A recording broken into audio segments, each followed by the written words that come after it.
This is the T-Mobile G1, a device formerly known as the HTC Dream. It's the first Google Android-powered smartphone to hit the market. It was announced last month in September, and it will be available for consumers to pick up at stores on the 22nd of October. You can see it's a fairly simple design. Large display. It slides out of the way to reveal a QWERTY keyboard. If you pay attention, you can notice that the display actually moves in an arc rather than a normal sliding fashion. HTC said they did that in order to be able to keep the device, relatively compact while only supporting it on one side.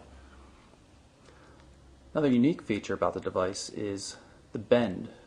Right here at the chin where the controls are, including the trackball controller, you can see there's a slight bend up. I'm not exactly sure what the purpose of that is, and it seems to get into the way of people with smaller hands that are trying to use the keyboard. It's not an issue for me, but women and other people with small hands seem to complain that it sometimes gets in their way, whereas a Sidekick doesn't seem to have that same problem.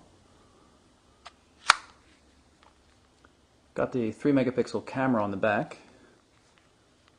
This little piece of glass that protects it, though, is flush mounted almost with the rest of the back of the phone, and it gets really smudged up, and it has a major impact on the quality of the photos that the camera takes. So you see the Google logo, speaker port. On the side here we have the volume control. The bottom is a nicely protected mini USB port. You can see that the mini USB port has a 90-degree bend in it, so it hangs out of the way. People should have been doing that a long time ago. Camera shutter buttons right here. Hold that down for a second or two to activate the camera.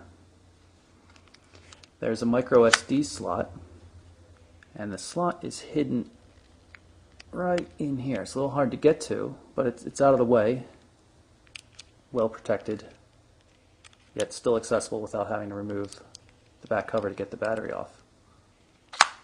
To do that, since there's no obvious latch,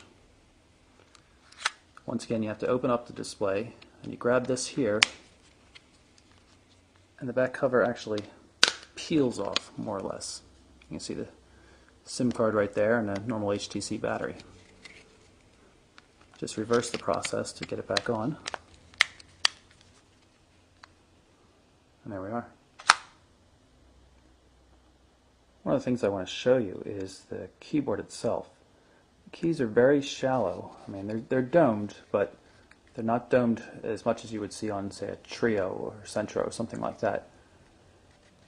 So they're easy enough to feel, but they don't have a lot of travel in them. So there's reasonable tactile feedback, but somehow it just feels a bit flat. T-Mobile and HTC have both had far better keyboards in the past, so it's usable, it's just not good. The trackball controller, on the other hand, is really good. It's great for moving around the display, and you can actually get away with not using the touchscreen display at all just by using the trackball. It's not always as convenient, but it's always possible. Then you have the green call send and then the red call end and power button, dedicated back button, dedicated home button, and then the menu button. The menu button brings up context-sensitive menus in whatever application you're working in. Let's power the G1 on so you can see the startup sequence. It takes about 45 seconds to complete. Vibrates when it first powers up to let you know what's going on.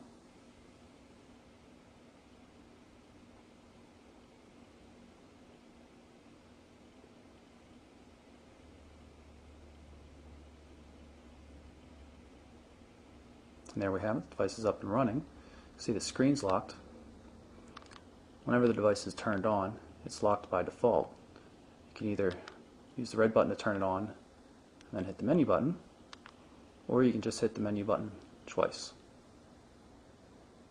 So that's a quick look at the physical aspects of the T-Mobile G1, also known as the HTC Dream, the first Android-powered smartphone to hit the market.